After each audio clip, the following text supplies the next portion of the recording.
பக்தர்களின் அரோகரா முழக்கத்திற்கிடையே திருப்பரங்குன்றம் முருகன் கோவில் குடமுழுக்கு விழா கோலாகலமாக நடைபெற்றது. முருகனின் அறுபடை வீடுகளில் முதல் வீடான திருப்பரங்குன்றம் கோவிலில் 14 ஆண்டுகளுக்கு பிறகு குடமுழுக்கு விழா நடத்த ஏற்பாடு செய்யப்பட்டது. இதற்காக 75 குண்டங்கள் அமைக்கப்பட்டு கடந்த 10ஆம் தேதி முதல் சிறப்பு வேள்வி பூசைகள் நடைபெற்றன. குடமுழுக்கு நாளான இன்று அதிகாலையிலேயே சிறப்பு பூசைகள் நடத்தப்பட்டு வேத மந்திரங்கள் மேளதாளங்களுடன் 7 கலசங்கள் கொண்ட ராஜகோபுரத்தில் புனித நீர் ஊற்றப்பட்டது.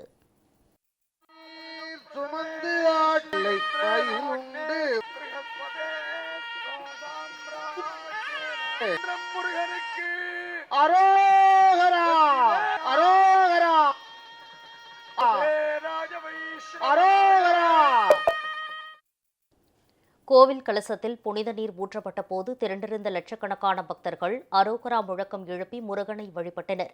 மேலும் ட்ரோன் எனப்படும் சிறிய ரக வான்கலன்கள் மூலம் பக்தர்கள் மீது புனித நீர் தெளிக்கப்பட்டது.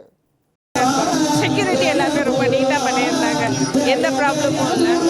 ஃப்ரீயாகவும் இருந்துச்சு. இவ்வளோ கூட்டத்தையும் போலீஸ் எல்லாருமே ரொம்ப நீட்டாக பேலன்ஸ் பண்ணி எல்லாமே கொண்டு போயிருந்தாங்க. அது ரொம்பவே நல்லா இருந்துச்சு. 6 படை வீடுகளிலே முதல் படை வீடாக விளங்கக்கூடிய திருப்பரங்குன்றத்தில் சீரோடும் சிறப்போடும் அற்புதமாக முருகப்பெருமானுக்கு இங்கே திருக்குட நன்னீராட்டு பெருவிழா நடைபெற்று இருக்கிறது. நக்கீரர் இந்த முருகப்பெருமானை ஆற்றுப்படுத்தி காட்டினார்.